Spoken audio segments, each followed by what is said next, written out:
Hello and welcome to another Warframe video. Today, we will be taking a look at Baza, the new silenced 10-0 submachine gun release a few days ago. This new weapon can be researched on your clan dojo's 10-0 lab, but, if you don't like waiting, you can purchase it on the market for 240 platinum or, you can get it along with the Casa War and the new Syrinx armor for 435 platinum. Now, aside from the fact that it's the first silent submachine gun in the game, Baza has a good puncture damage which is effective against armored enemies, and also, it has some decent impact damage, good against shielded enemies. It has a great critical chance and critical damage, with extremely high accuracy per shot, even under full auto. Lastly, it has high ammo reserve, high fire rate and a decent reload speed. Yes, in paper it sounds all good, but when you finally use this gun, you will find some really annoying stuff about it, and one of this, is it has a fall-off damage, ranging from 22 meters at max and 34 meters to get the minimum damage for this gun. That's not all, when I'm using this gun, I feel like I'm always running out of ammo before I can kill high-level enemies. I really think that this gun has a really low magazine size for such high fire rate. Lastly, the damage ain't that good, which is why I always rely on its high crit chance, crit damage, and on hunter munitions to boost its damage. Overall, all those crits and fire rate are negated by its fall-off damage, low damage and low ammo economy. But, this doesn't mean that you can't have fun with this weapon. In fact, if you mod this weapon right and you use the right frames, then you'll definitely love this weapon. Okay, let's talk about how I mod this submachine gun. For my Baza, I added point strike to get 65% more critical. If you have an argon scope, replace infected clip with it. In addition, I added serration and split chamber to boost this gun's damage. And vital sense to get that whooping 6.2 times critical damage multiplier. I also added malignant force and high voltage for the status chance and corrosive damage. Now, these two slots are replaceable with any dual stat mods, depending on the faction you are facing. And lastly, hunter munitions. Now this mod works perfectly with this weapon.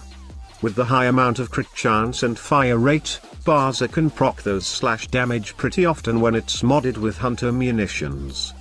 Because this submachine gun is silenced, it's perfect for stealthy frames like Ivara, as it doesn't break her prowl, making it easy for you to shoot enemies without worrying that they'll shoot back at you. Ash is also a good option for Baza. Since we often proc slash damage with the hunter munitions mod, it's really a good weapon of choice for this frame, as we all know that his passive increases slash procs damage by 25% and will last for 50% more.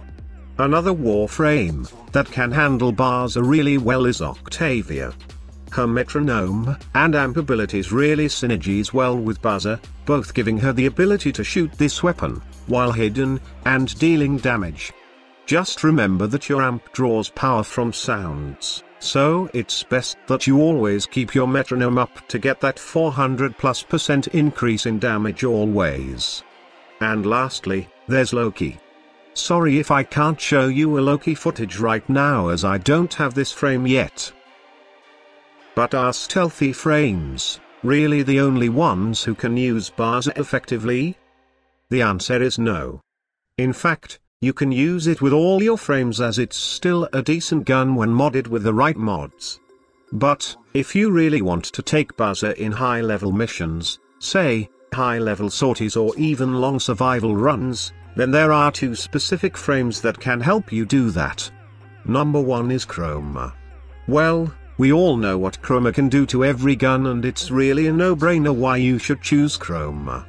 As you can see here, with the help of Chroma's Vex armor, Baza can shred the health of high-level enemies without any problem.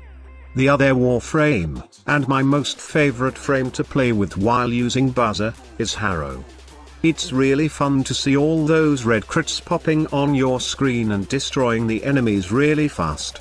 Harrow and the Baza feel like a match made in heaven. His playstyle of immobilizing enemies for easy kills as well as boosting crits is the perfect match for the close range, crit-based Baza.